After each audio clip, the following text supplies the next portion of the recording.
My hands gave me away before I ever opened my mouth. That's the thing nobody tells you about working with electricity for 32 years. It doesn't just change how you think about risk, it changes your hands. The right one especially. I lost the tip of my ring finger to a panel box in the fall of 1994, just a quarter-inch of bone and skin. Nothing dramatic, no hospital stay, just a bad afternoon and a bandage. I changed myself at the kitchen sink. The scar tissue runs up into my palm now, pale and thick, and the finger sits a little crooked because I never did get it looked at properly. My left hand has burns, 3 of them, not the kind that leave dramatic marks, just patches where the hair never grew back and the skin is tight when the weather turns cold. I've got knuckles on both hands that look like they were put together by someone who'd never seen knuckles before. Swollen. Discolored. 43 years of work compressed into 10 fingers that don't fully close anymore in the mornings until I've been up for an hour. Meredith used to hold those hands on Sunday mornings. That's what I think about when I think about her. Not the wedding, not the early years when we were too broke to argue about anything except money and too tired to argue about that.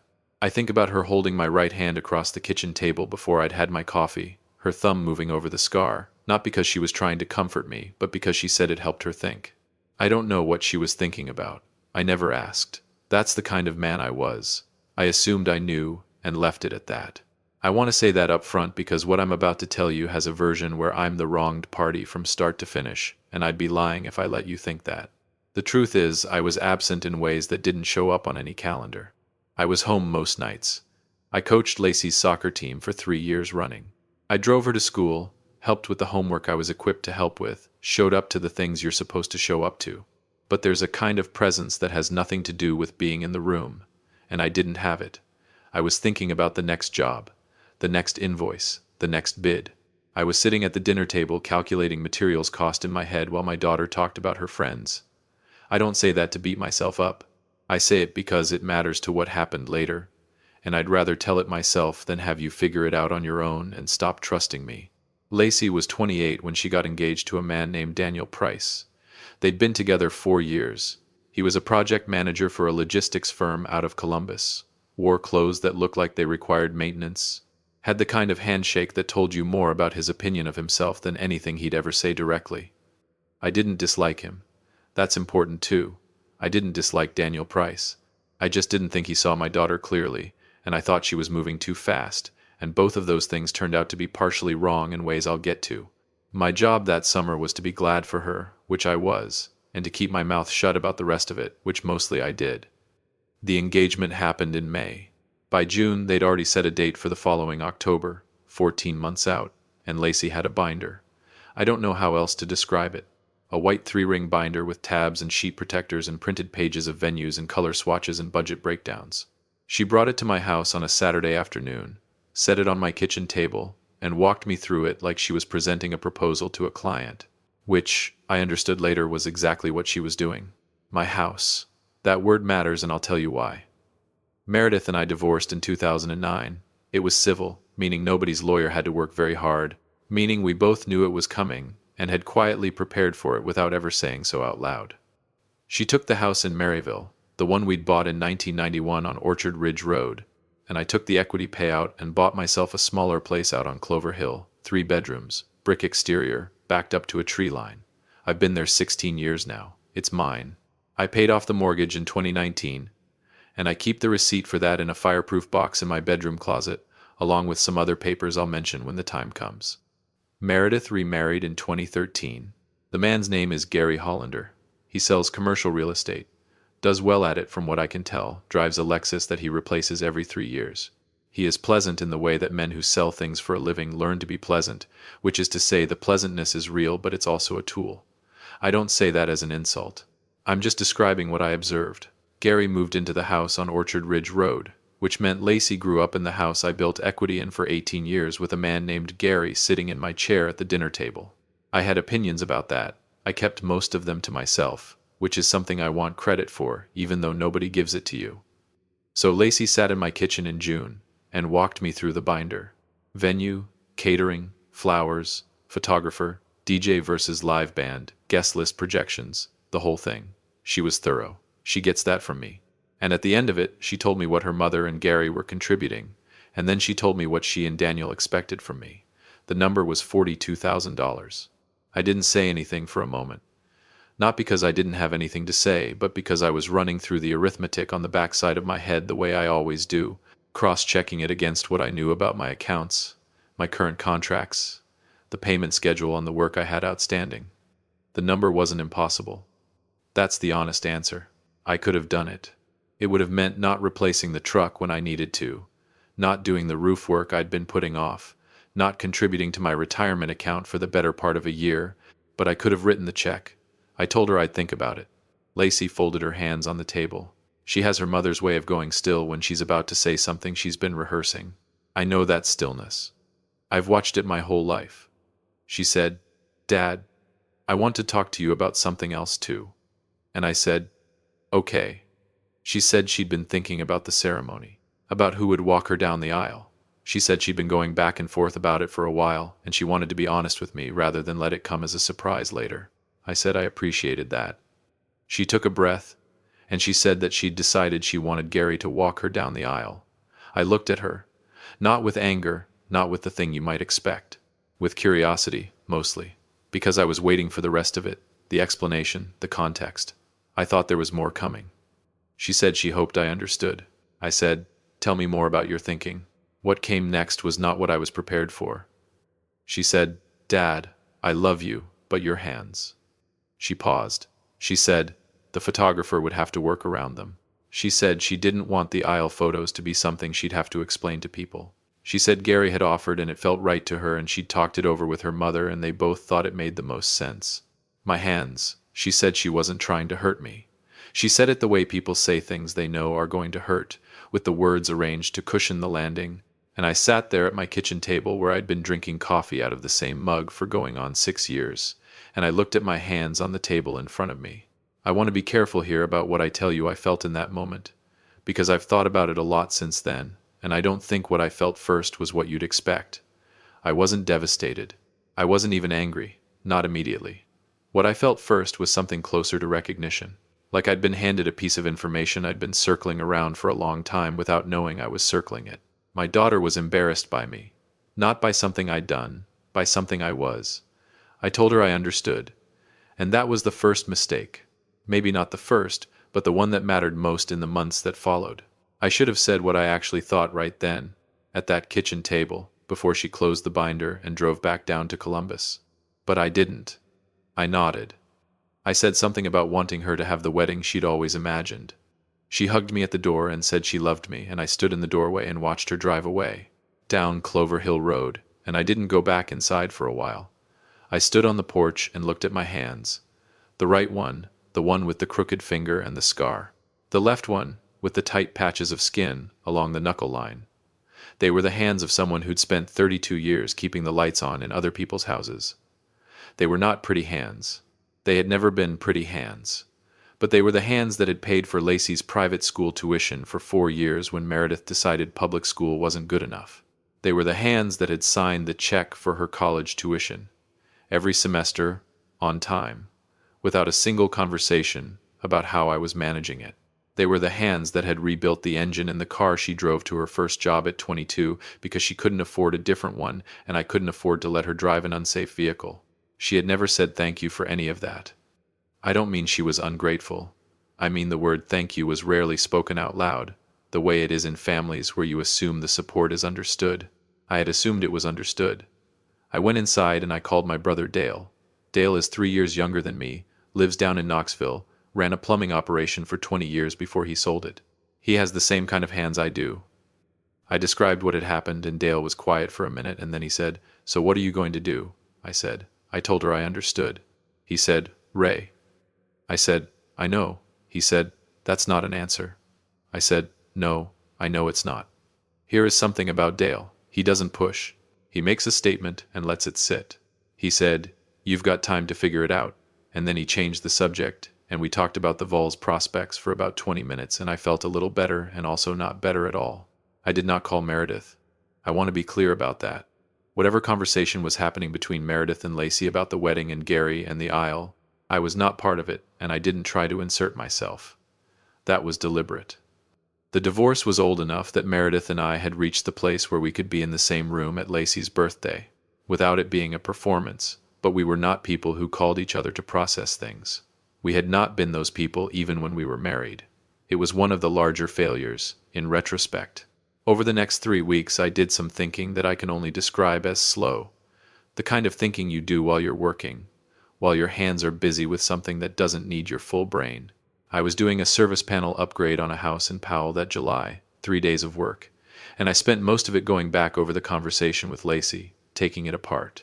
What she'd said, what she hadn't said, the way she'd gone still before she said it, which told me it was rehearsed, which told me the decision had already been made before she arrived. She hadn't come to ask me. She'd come to inform me and then absorb whatever reaction I had. That was when I started thinking about what I was actually being asked to do. She wanted $42,000 from me. She wanted me to stand in a church in front of her family and friends. She wanted, presumably, for me to make a toast or participate in whatever the father of the bride does at a reception these days. But she did not want my hands in the photographs that would go into the album she would keep for the rest of her life. I had a contractor named Eddie Marsh, who I'd worked alongside for going on 11 years. Eddie had lost 2 fingers on his right hand to a table saw back in the 90s, ring and middle, and he wore a glove on that hand sometimes when he was meeting clients who he thought might be bothered by it. I'd never said anything about it, but I'd always noticed it, and I'd always had a quiet opinion about it that I hadn't examined closely until that July while I was pulling wire in a crawlspace in Powell. The opinion was that a man shouldn't have to cover his hands because of work he did honestly. That was the thought I kept coming back to. It wasn't righteous. It was just a fact I'd apparently been carrying for a while without knowing it. I made 2 decisions in that crawlspace on the 3rd day of the panel job. The first was that I was not going to write a check for $42,000. The second was that I was not going to tell Lacey that yet. I'm not proud of the second one, but I had a feeling about where things were going and I needed time to see if I was right, and if I told her about the money before I knew more, whatever leverage I had would be gone. That's the part I'm not comfortable with, me sitting on information the way I was. But I'd been comfortable with things I should have pushed back on for too long, and I was done being comfortable in the wrong direction. 3 weeks after Lacey visited, I got a call from Meredith. This was unusual, not unprecedented, but unusual.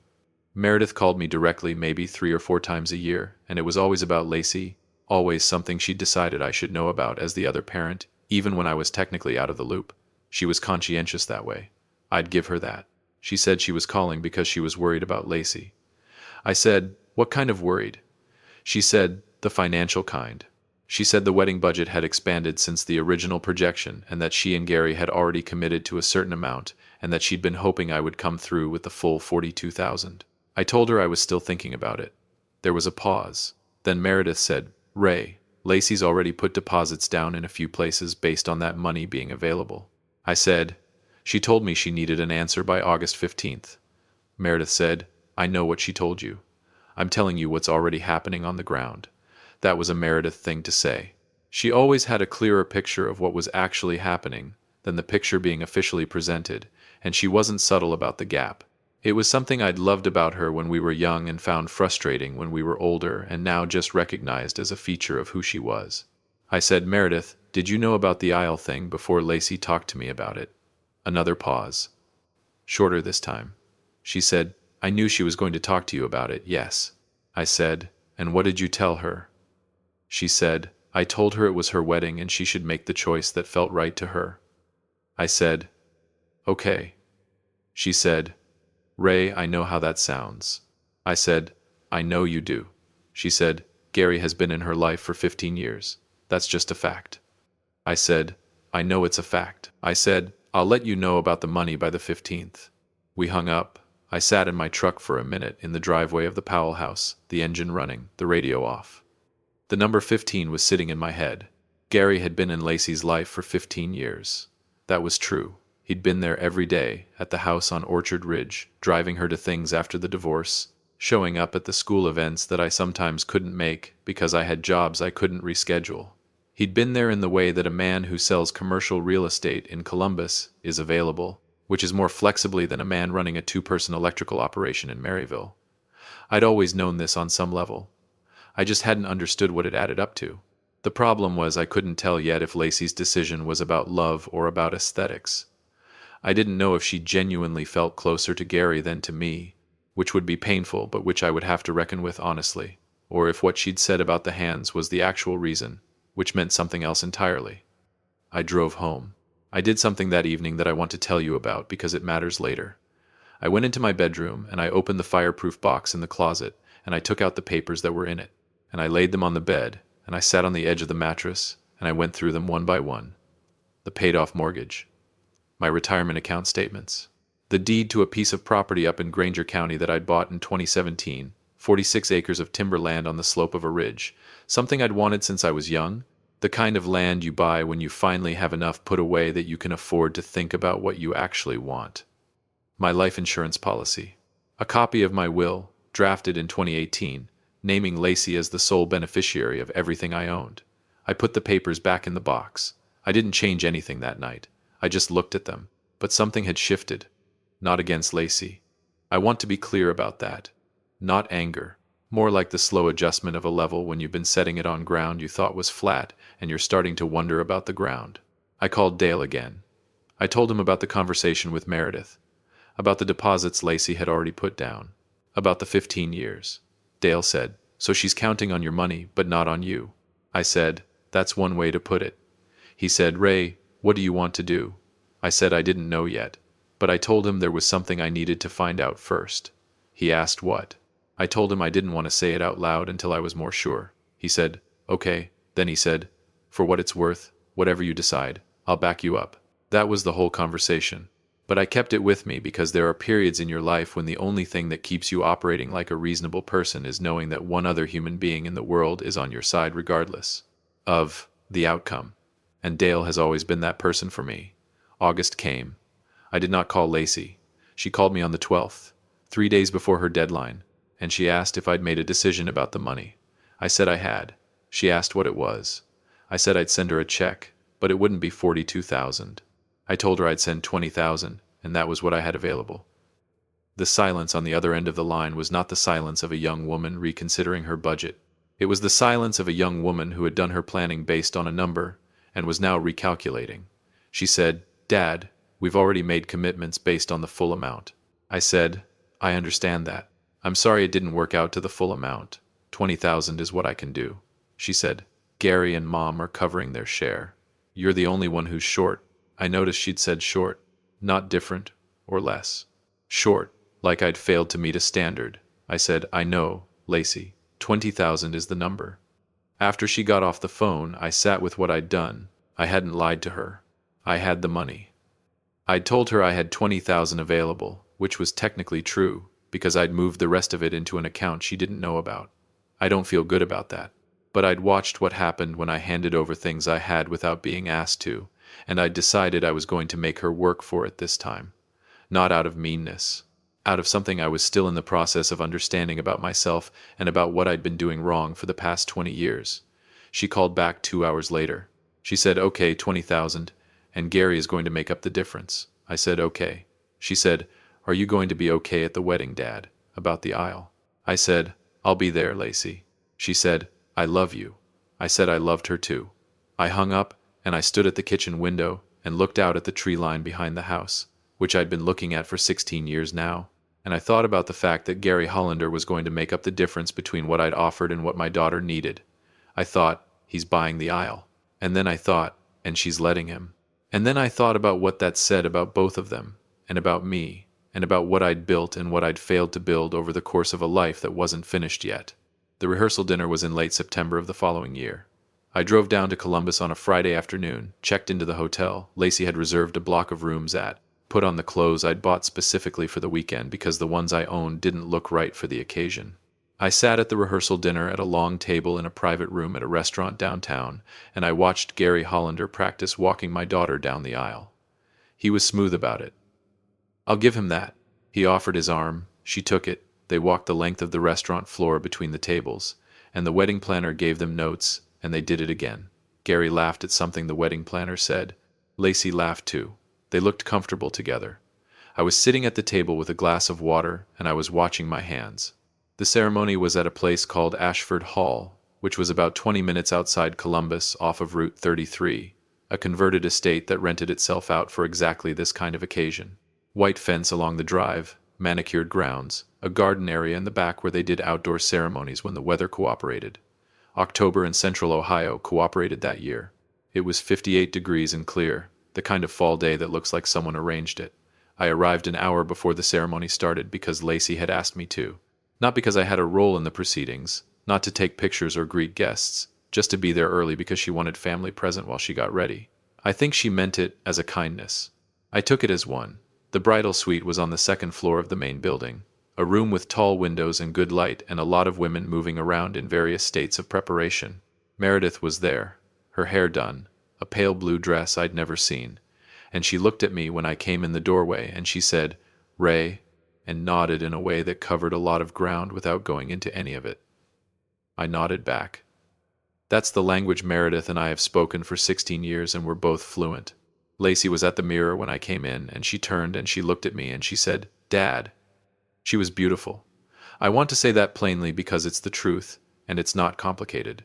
She was wearing a dress that I couldn't describe to you technically because I don't have that vocabulary, but it was the kind of dress that makes a room quiet when someone walks in wearing it. Her hair was up. She had earrings I didn't recognize, and I found out later they were from Gary and Meredith, a gift for the morning. She was 29 years old and she looked exactly like the person she'd been working toward being her whole life, and I was glad for her. Whatever else was true, I was glad for her. She hugged me and I stood there in the middle of a room full of women and held my daughter and I didn't say anything for a moment. Then she stepped back and looked at me and said, "You look good, Dad." I said, "You look better." She laughed. It was the real laugh, not the performed one she used in rooms full of people she was trying to impress. I know the difference. I've known it since she was 4 years old. Then Gary came to the doorway. He knocked on the frame even though the door was open, which was a Gary thing to do, the gesture of a man who understood social performance well enough to perform the right one for every room. He said he was checking on the schedule, something about the florist running 10 minutes behind, and the wedding planner appeared from somewhere, and the two of them went into a hallway to talk about it, and I watched him go and I thought about what Dale had said. He's buying the aisle. I don't know if that was fair to Gary Hollander. I've gone back and forth on it. He'd been in Lacey's life since she was 14 years old, which is not nothing. He'd been steady in his way. He wasn't cruel to her, wasn't dismissive, as far as I could tell had treated her like a person he cared about, which is more than I can say for every step-parent I've encountered in the course of my life. But there was something about the way he moved through that building that morning, the way people adjusted to accommodate him, the way Lacey's eyes tracked to him when he came in a room. Not affection exactly, more like habit. He'd inserted himself so smoothly over 15 years that the insertion had become invisible, and I was starting to see that it had been deliberate in ways I hadn't fully understood. The ceremony started at 2 in the afternoon. I sat in the third row on the left side, the groom's side, because that was where they'd put me. Lacey had seated me with Daniel's parents, a couple from Westerville named Frank and Carol Price, who were pleasant in the way that people are pleasant when they've decided in advance to be pleasant and have allocated the necessary energy for it.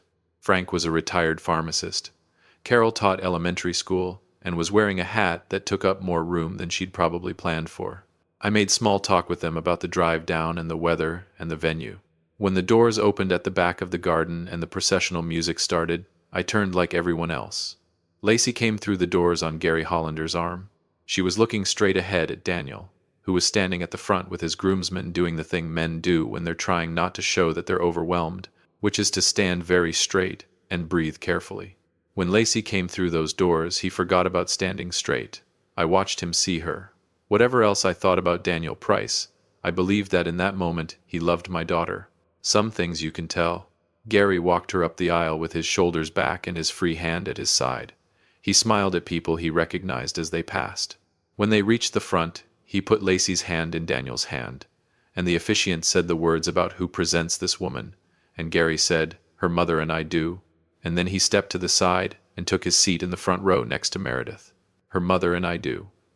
I sat in the third row, and I looked at the program in my hands. It listed Gary Hollander under a heading that said Wedding Party.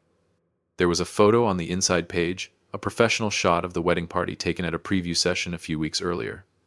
Gary was in it. I was not. I had known this was coming. I had known it for over a year. That didn't change what it felt like to see it printed on paper with a good font on heavy cardstock, The way official things look when they've been decided and paid for and sent to a printer. I folded the program and I put it in my jacket pocket, and I watched my daughter get married. It was a good ceremony. 40 minutes, not too long, with vows they'd written themselves that were better than most people manage, honest without being performative. Daniel's voice cracked on one line about being the person she deserved, and he took a second and steadied himself and finished it, and I respected that. Lacey didn't cry. She held his hands and looked at him and spoke her vows like she'd been carrying them for a while and was finally putting them down. I recognize that in her too. I do that. I hold things until I'm ready to say them, and then I say them without a lot of decoration. When it was over and they walked back up the aisle together, her hand in the crook of his arm, people stood and clapped and some people cried, and I stood with them. I didn't cry. I don't say that as a point of pride. I say it as information.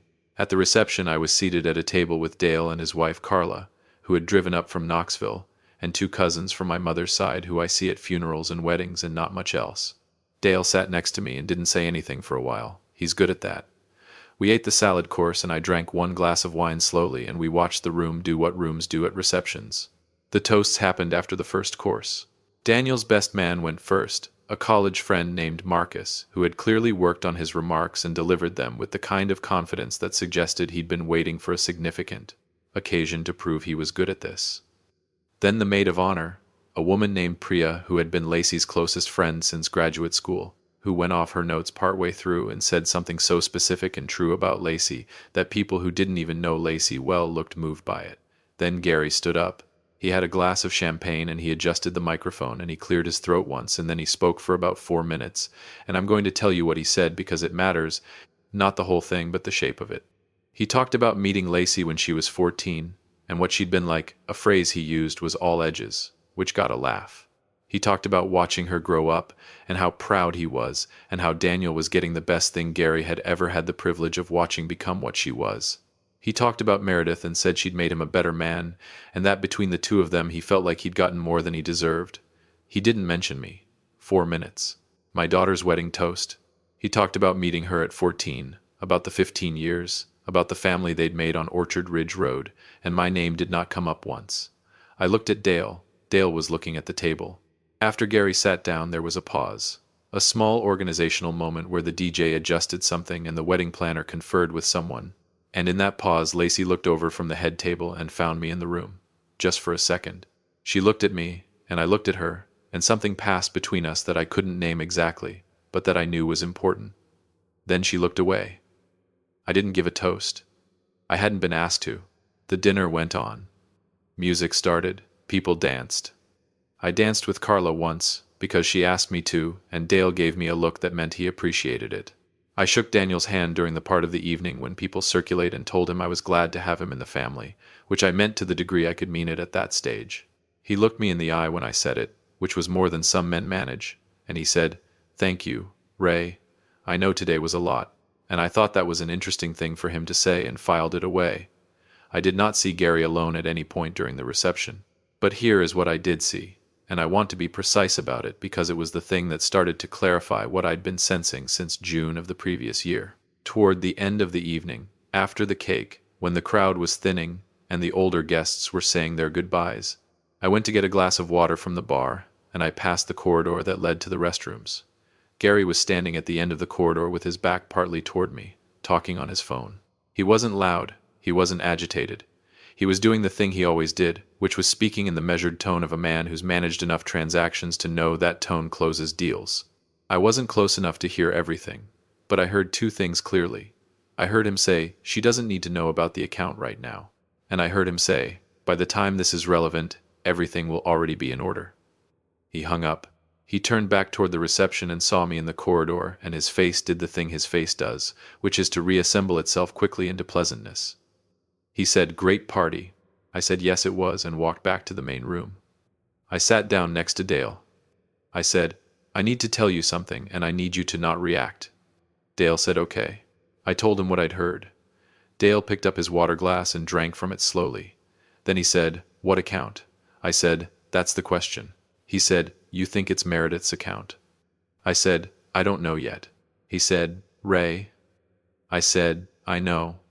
We didn't talk about it again that night, but it was in both of us the whole drive back to the hotel, and I knew from 16 years of knowing my brother that he was going to be thinking about it in the morning the same way I was.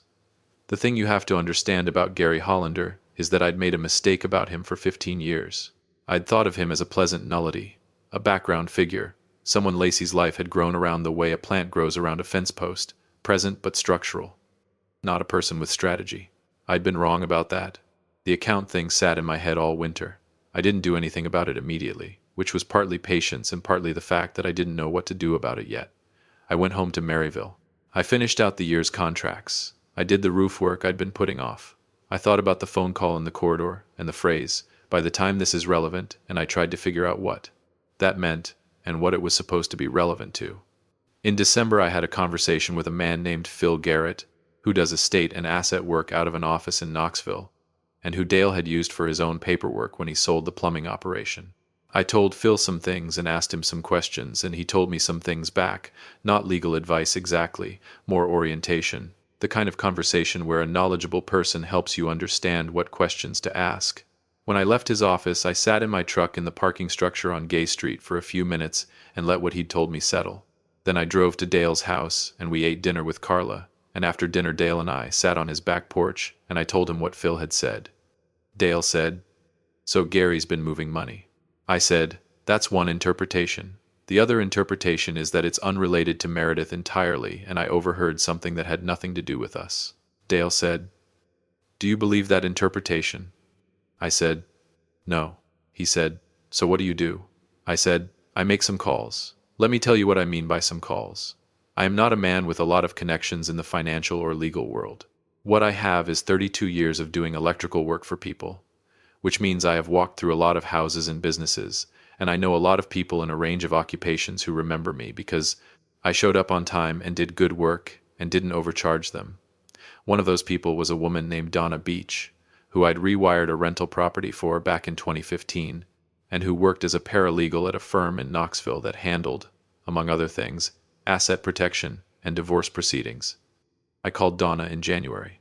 I told her I had a situation I wanted to understand better. I wasn't asking her to do anything that wasn't her job. I was asking for context, the same way I'd asked Phil.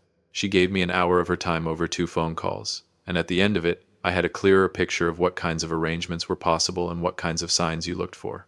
What I was looking for was specific. I was looking for signs that Gary Hollander had been, over the course of his marriage to Meredith, restructuring assets in ways that would disadvantage her if they ever separated. Not theft. Nothing crude. The kind of repositioning that a man who sells commercial real estate and understands how money moves would know how to do quietly over a long period of time. I didn't have proof of this. I want to be clear about that. What I had was a phone call in a corridor and a feeling that had been building since that June afternoon when my daughter sat at my kitchen table and told me my hands were an aesthetic problem. The feeling was this. Gary Hollander had been patient about something for a long time, and the thing he'd been patient about involved my daughter, my ex-wife, and a situation that was still in the process of becoming visible. Meredith called me in February, out of the ordinary cycle of calls, which made me pay attention immediately. She said she was calling because she was a little worried about Gary. I said, "What kind of worried?" She said, "The financial kind." I held the phone, and I let that sit for a moment. She said he'd been preoccupied for months, that some deal he was involved in had gone sideways, that there were things he wasn't explaining to her about their accounts. I said, "Meredith, have you talked to anyone? A lawyer? An accountant? Anyone like that?" She said no. She said she didn't want to be the kind of person who went behind her husband's back. I said, "What does your gut tell you?" She was quiet for a moment. Then she said, "It tells me I should have paid more attention sooner." That was a very Meredith thing to say. She had a way of landing on the honest thing and saying it plainly without any of the self-protective hedging that most people put around the honest things. It's a quality I had not fully appreciated when we were married and had come to appreciate a great deal since. I said, "Meredith, I want to tell you something. I don't want you to panic, and I don't want you to do anything right now. I want you to just listen." She said, "Okay." I told her what I'd heard in the corridor at the wedding, the account, the timeline. By the time this is relevant, everything will already be in order. There was a long silence. She said, "You've been sitting on this since October." I said, "I didn't know what it meant in October. I've been trying to find out." She said, "And what does it mean?" I said, I don't know yet exactly, but I think it means you should talk to someone before Gary does. Another silence. Then she said, You're telling me to get a lawyer. I said, I'm telling you to protect yourself before someone else makes that decision for you. What happened after that phone call was not fast and it was not clean, and I'm not going to present it as either of those things. Meredith talked to a lawyer. The lawyer asked some questions that turned out to be the right questions. What came back over the following 6 weeks was a picture that was incomplete in some places but clear enough in outline to be alarming. Gary had not stolen from Meredith. That's important to say. He hadn't taken her money and hidden it somewhere. What he'd done was more patient than that. Over the course of several years, he had been shifting the structure of their joint assets in ways that would make them significantly more difficult for her to access or claim in the event of a dissolution. A property they owned together had been transferred to an LLC, of which Gary was the sole managing partner. A retirement account she'd believed was jointly held had been restructured. The house on Orchard Ridge Road, the house I'd built 18 years of equity in, had been refinanced twice and now had a complex title arrangement that Meredith's lawyer described to her as, and this is a paraphrase of what Meredith told me, aggressively unfavorable to the non-commercial partner. The non-commercial partner was Meredith. I found out the full shape of it on a Tuesday afternoon in March when Meredith called me from the parking lot of her lawyer's office. I was at the kitchen table when the phone rang. I sat there for a long time after we hung up. Gary Hollander was a patient man who had spent at least 3 years arranging things so that Meredith would have very little leverage in the event that she ever tried to leave him, or that he decided to leave her. He had done this while living in the same house, sleeping in the same bed, attending his stepdaughter's wedding, giving the toast about how he didn't deserve everything he'd gotten. He had done it while I paid for the aisle. That thought arrived with the particular quality of a thought that arrives late, meaning after all the decisions have already been made, meaning too late to have changed anything about how you got here, but not too late to change what happens next. I sat at the kitchen table and I thought about the woman who used to hold my hand on Sunday mornings. I thought about the fact that I'd been thinking about what this man had done to my daughter's relationship with me, to my position in her life, and I'd been missing the larger thing he'd been doing the whole time. He hadn't been interested in Lacey's wedding aisle. He hadn't been interested in any of the social displacement I'd been watching and processing for over a year. That was a byproduct. It may even have been accidental. What Gary Hollander had been interested in, for a very long time, was the house on Orchard Ridge Road, the property interests Meredith had accumulated across a long first marriage, and his ability to walk away from the arrangement on terms that he had spent years designing. Lacey didn't know. That was what I kept coming back to. She hadn't known what she was participating in. She hadn't known that when she gave Gary the aisle, she was giving him a piece of something he was using, that the toast and the access and the photographs were part of a story he was telling about a life he was planning to step away from on his own schedule. He had been kind to my daughter while he did it. I don't think the kindness was fake exactly. I think Gary Hollander is a man who can hold two things at once, without the contradiction bothering him. He can genuinely care about a young woman he watched grow up and simultaneously be calculating the terms of his exit from her mother's life. Some people are built that way. I'm not. It took me a while to understand that some people are. I made one more call to Phil Garrett. Then I called Lacey. She picked up on the second ring, which meant she was at her desk and not in a meeting. She said, "Hey, Dad, what's up?" I said, "Lacey, I need you to listen to me for a few minutes without interrupting. Can you do that?" She said, "You're scaring me." I said, "I'm not trying to scare you. I'm trying to make sure you hear something important before it becomes more complicated to hear it. Are you somewhere you can talk?" She said she was. I told her, not everything. The shape of it, that Gary had been restructuring assets, that her mother had a lawyer looking at it now, that what I'd heard at the wedding was what had started it. I told her that her mother was okay, that she wasn't in crisis, that there was time to deal with this properly. I told her she needed to hear it from me directly, rather than find out later that I'd known and hadn't told her. The silence on the line was different from the silences I'd heard from Lacey before. This one had weight to it. She said, "How long have you known?" I said, "I've known something was wrong since October. I've known the shape of it since last month." She said, "And you didn't tell me." I said, "No, I didn't tell you." She said, "Dad." I said, "I know." She said, "Why didn't you tell me sooner?" I said, "Because I didn't have enough to tell you yet. And because I needed your mother to talk to a lawyer before Gary knew she was talking to a lawyer." Another silence. Then she said, "Is she going to be okay?" I said, "That depends on what she decides to do. But she's in a better position now than she was 6 months ago because she knows." Lacey said, "You should have told me." I said, "Maybe. But I'm telling you now." She said, "He walked me down the aisle, Dad." Her voice was different on that last sentence. Not angry, something adjacent to it. The particular sound of a person doing the math on something and not liking the total. I said, "I know he did." She said, "I told you your hands were embarrassing and I let him walk me down the aisle." I said, "Lacey." She said, "I said that to you." I said, "You did." She said, "And then he stood up there and said her mother and I do." I said, "Yes, he did." She said, "Oh God."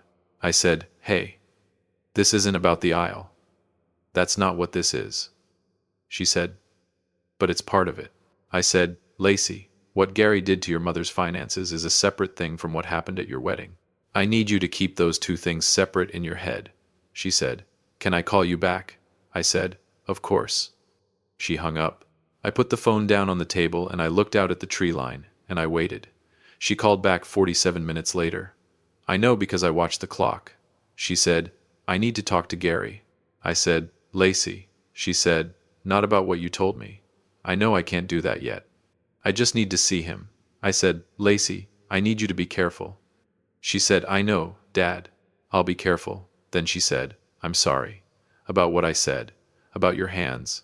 I said, "We'll talk about it." She said, "No, I want to say it now. I'm sorry. It was a terrible thing to say and I've thought about it more than you know, and I'm sorry." I said, "I know you are." She said, "Do you forgive me?" I said, "There's nothing to forgive." She said, "That's not an answer." I said, "I know. But it's the one I have right now. Give me some time." She said, "Okay." Then she said, "Are you going to be at the house this weekend?" I said I would be. She said she might drive up. I said, "I'll make dinner." She drove up on a Saturday. I made chili, the kind I've been making since before Lacey was born, nothing complicated. A recipe I learned from my father that I've adjusted over the years by removing things rather than adding them. It's better the second day, but I didn't have 2 days. So I started it Friday night and let it sit until noon on Saturday and reheated it slowly. When Lacey pulled into the driveway, I was at the stove and I heard her car, and I didn't go to the door right away. I let her come in, which she did without knocking, because she knows the door is unlocked, and she came into the kitchen and stood in the doorway for a moment the way she used to do when she was small and uncertain of a room's temperature. I said, "It's almost ready." She said, "It smells like your dad's house." I said, "That's the point." She sat down at the kitchen table, and I brought her a cup of coffee without asking if she wanted one because she always wants one, and I went back to the stove, and we were quiet for a bit in the way that people who know each other well can be quiet without it meaning something is wrong. It just meant we were settling. Lacey has always needed a few minutes to settle into a space before she can talk in it. I know that about her. I also know that when she's ready she doesn't circle around it. She said, "I went to see Gary on Wednesday. I kept my eyes on the pot." She said, "Just the two of us. I told Daniel I was going to my mother's, which I know was wrong, but I didn't want him involved until I understood more." I said, "How did it go?" She said, "About how you'd expect." I turned the burner down and I pulled out the chair across from her and sat down. I looked at her. She had the expression she gets when she's managed something difficult and is still managing the tail end of it, a kind of controlled steadiness that I recognize because it's mine. She said, "I didn't tell him what you told me. I just told him I was worried about Mom, and I wanted to understand what was going on with the finances." I said Mom had mentioned being confused about some of the accounts. I said, "And," she said, "he was very calm. He said there were some restructuring decisions he'd made for tax purposes, and that he'd been meaning to sit down with Mom and walk her through it. He said it was complicated and he hadn't wanted to worry her, unnecessarily." I said, "And you believe that?" She said no, but I let him think I did. I looked at my daughter across the table, and I thought, not for the first time, that she was sharper than I'd given her credit for. Not smarter than me, not smarter than her mother, but quicker in some ways that had to do with the particular intelligence of people who learned early how to read a room. She said, "He made one mistake." I said, "What was that?" She said, "He told me the account restructuring had started in 2021. She said it carefully, watching me. I said, "What's significant about 2021? She said, "That's when Mom's mother died. When Grandma Doris died. Mom inherited about $60,000 from the estate." I sat with that for a moment. Lacey said, "He started moving things around right after that inheritance came in." I said, "Have you told your mother?" She said, I called her Thursday morning. She told her lawyer. I said, Lacey. She said, I know I should have called you first. I said, I'm not upset that you didn't call me first. I'm asking what your mother said. Lacey wrapped her hands around the coffee mug. She said, Mom cried. Not a lot. You know how she cries. I knew how Meredith cried, briefly and without any particular ceremony, the way you'd dispatch a task you'd been putting off. She said, Mom asked me how long I'd known. I said, what did you tell her? She said, I told her since Wednesday. Which was true. Then she asked if you'd told me. I said, what did you say?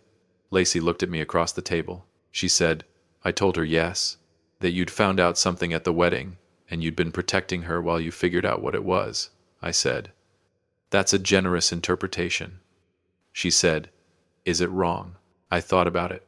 I said, it's not the whole story. Part of it was that I didn't know what I had yet. Part of it was I wasn't sure what to do with it. And part of it was that I needed to understand what I was looking at before anyone else moved. Because once people start moving, you can't unring that bell, Lacey said. That's the same thing. I said, it's a more complicated version of the same thing. She said, Dad, you protected Mom. I said, your mother didn't need me to protect her. She needed time and information. Those are different things. Lacey looked at me for a moment. Then she said, when did you get like this? I said, like what? She said, like someone who thinks about what he's doing before he does it. I said, I've always thought about what I'm doing. She said, not like this. She said it without cruelty, more like observation. She said, you used to just absorb things. I'd watch you absorb things, and I never knew if anything was landing. I said, things were landing. I just didn't always know what to do with them yet. She said, I know that now. We ate the chili. It was good. Better than I'd expected given the timeline. We talked about Daniel, who was in Chicago for a work conference and who knew Lacey was driving up to see me and who she said had told her to take whatever time she needed. I revised my opinion of Daniel Price slightly upward over the chili. She told me about their apartment and a trip they were planning to Portugal in the spring, and I listened, and it felt like a normal Saturday, which was not what I'd expected. After the dishes I made more coffee and we moved to the sitting room and it was darker in there, the afternoon going toward evening, and Lacey sat in the chair by the window, and I sat on the couch and she said, I need to ask you something. I said, okay. She said, at the wedding. When Gary gave the toast and didn't mention you, were you angry? I said, at the time I was more numb than angry. She said, and now? I said, now I understand what it was about. It wasn't a slight. He was telling a story. You were part of the story. I wasn't a character he needed. She said, I should have said something to him. I should have made sure you were mentioned. I said, that would have required you to think of it, and it didn't occur to you, and I understand why it didn't occur to you. I was background to you by that point in your life. Not unimportant, just background. She flinched, just slightly. I said, I don't say that to make you feel bad. I say it because I think I made myself background. I wasn't absent. I paid the bills and I showed up. But I wasn't present the way he was present, and that's not something I can put on anyone but myself. Lacey said, you're doing that thing. I said, what thing? She said, where you take more blame than you should so there's nothing left for anyone else to carry. I said, I'm not sure that's what I'm doing. She said, I told you your hands were too embarrassing to walk me down the aisle, Dad. I said that, out loud, to your face. That's not something I can make you responsible for. I said, no, that's yours. She said, yeah. We sat with that for a minute. Then she said, can I tell you why I said it? I said, I think I know. She said, tell me. I said, Gary had been in your life since you were 14. He was present in ways I wasn't. He was available in ways I wasn't. By the time you were planning your wedding, the template for what a father figure looked like in your life was him, not me. And when you looked at the pictures and tried to imagine the aisle, I was the one who didn't fit the template, and your brain found a reason. The hands were the reason your brain found. Lacey didn't say anything for a moment. Then she said, that's fair, and also it's not completely right. I said, tell me what's not right. She said, I was also angry at you. I said, for what? She said, for not fighting for me. She said it quietly, not accusatory, like she'd been waiting to say it for a while and was finally saying it at the right speed. She said, when you and Mom split up, you just... She paused. You settled. You found the house on Clover Hill, and you settled into it, and you called when you were supposed to call, and you showed up when you were supposed to show up, and you never once asked me if I was okay with the way things were divided. You never asked me what I needed. You assumed that being reliable was the same as being present, and it wasn't. It wasn't the same thing. I said, "You're right." She said, "I know I'm right." I said, "I didn't know how to ask for more space in your life without it feeling like I was making your mother's decisions wrong.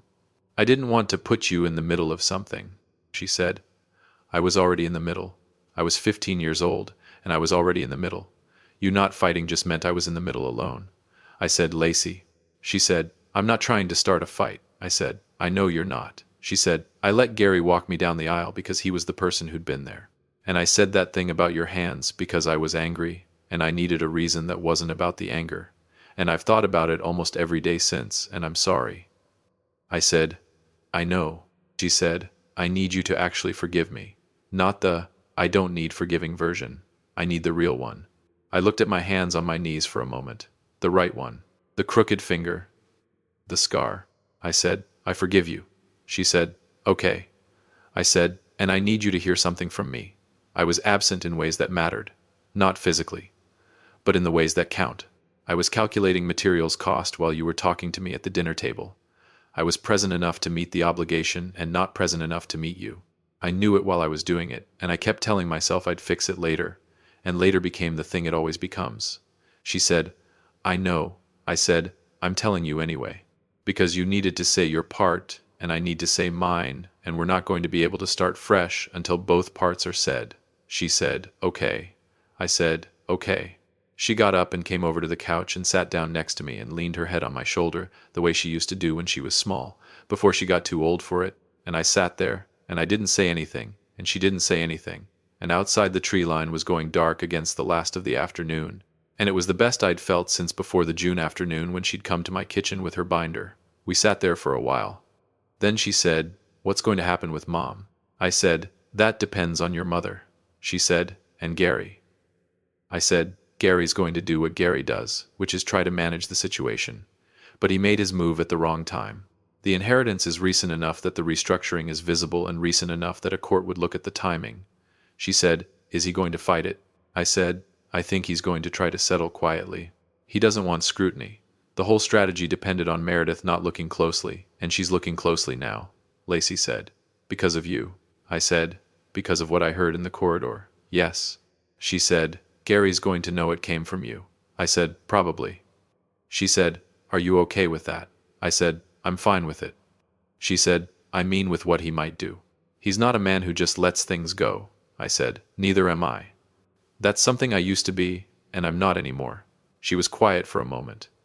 Then she said, "I believe you." The meeting with Gary happened 3 weeks later. I want to be clear that I didn't arrange it. It happened because Gary wanted it to happen, which is how I knew it was going to go the way it went. A man who sets meetings on his own terms is a man who believes he's still controlling the outcome, and a man who believes he's still controlling the outcome has not yet understood what he's actually in. He called me on a Thursday evening. His voice was the same pleasant measured register it always was. He said he thought we should talk, that there was clearly some confusion about some things and he wanted to clear it up directly rather than through lawyers or family channels. I said, "When and where?" He said he'd come to Maryville if that worked for me. He said he preferred to have these kinds of conversations face to face. I said, "So do I." He drove up on a Tuesday. I told him to come to the house, which he may have thought was a concession on my part but wasn't. I know this house. I know every room in it and how they sit relative to each other, and where the light falls at what time of day and how sound carries. There is nothing in this house that is unfamiliar to me. That's what 20 years of doing electrical work teaches you, that knowing a space is leverage, and I wanted to have it. He arrived at 11 in the morning. I'd made coffee. I did not offer him any, which he noticed. He sat down at the kitchen table, and he looked around the way he always does in a new space, cataloging, assessing, and then he looked at me with the pleasantness fully assembled, and he said, "Ray, I think we got off on the wrong foot somewhere, and I'd like to understand where." I said, "I don't think we got off on the wrong foot. I think you've been doing something for several years and you didn't expect anyone to notice." The pleasantness didn't leave his face. That was his first move, which was to stay pleasant and let me talk and see what I actually had.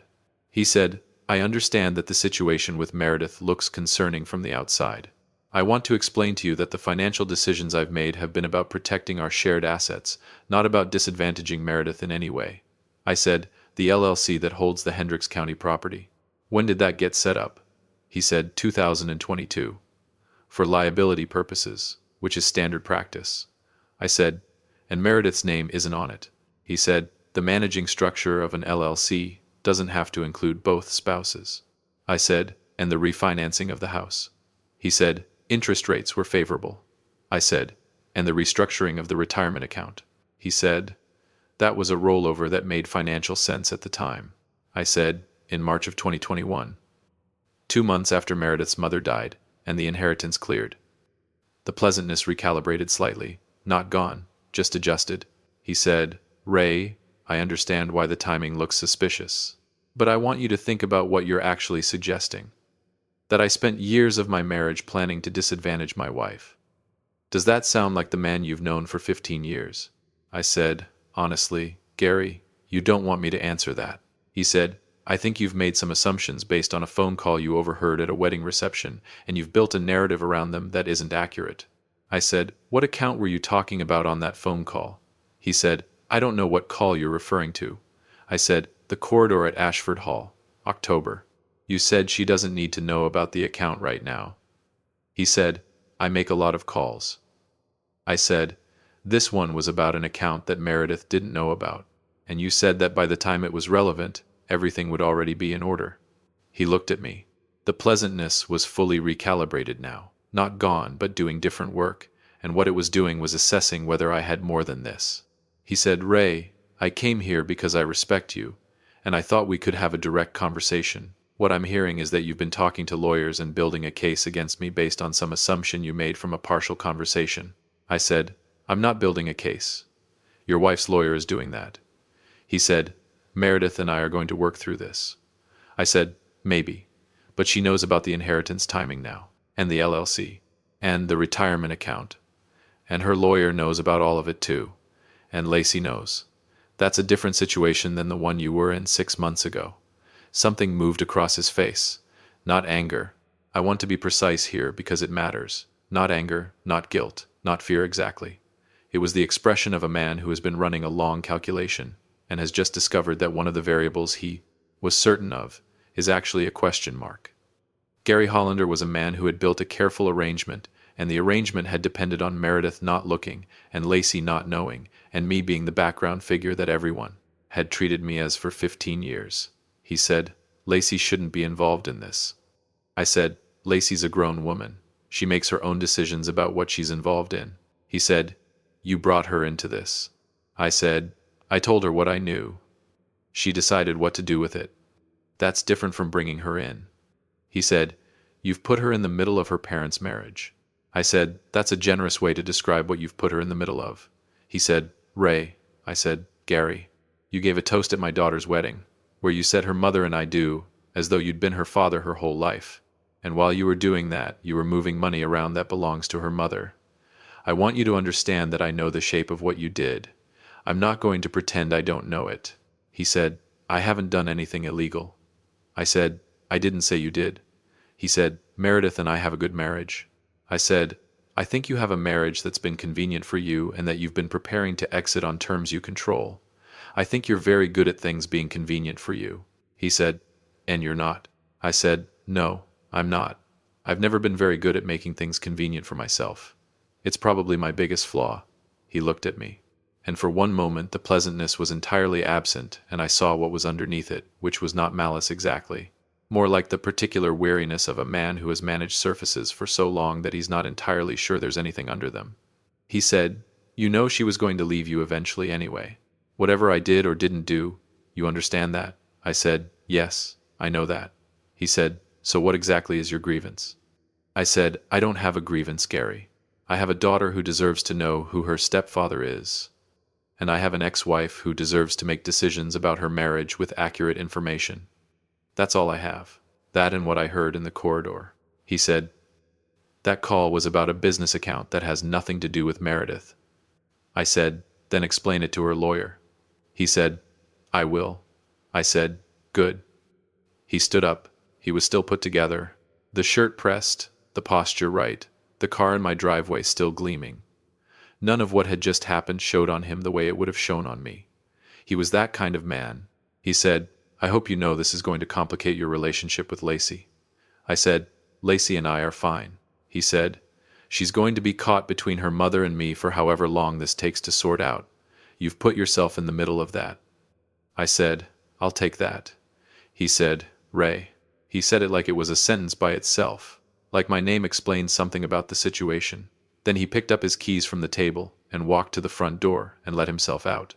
I watched his car back down the driveway from the kitchen window. Then I sat down at the table and I put my hands flat on the surface and I looked at them. The right one, the left one. 32 years of work. I thought about Meredith holding the right one on Sunday mornings, her thumb moving over the scar, before I'd had my coffee. I thought about the fact that I'd never asked her what she was thinking about. All those mornings, all that not asking. Some things you can't go back and do differently. You just have to get clear on what you're going to do from here. I called Meredith. She picked up quickly, which meant she'd been waiting to hear. I said, "He was here." She said, "How did it go?" I said, "He held it together. He's going to tell his lawyer the corridor call was about a business account unrelated to you." She said, "Is that true?" I said, "I don't know. But he knows you're not in the dark anymore. And he knows Lacey's not in the dark. That changes his options." She was quiet for a moment. Then she said, "Ray, why did you do all of this?"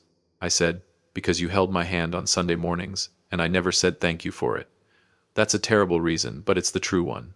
She said, "That doesn't make any sense." I said, "I know, but it's what I've got." She laughed. Just a short one, but real. The Meredith laugh. I hadn't heard it in a long time. She said, "You're a strange man." I said, "I've been told." She said, "Are you okay?" I said, "I'm okay." She said, "Lacey told me about your hands." I said, "Which part?" She said, "What she said to you. She said she'd told you. And she told me she's been sorry about it for a long time." I said, "We talked about it." She said, "Good." Then she said, "For what it's worth.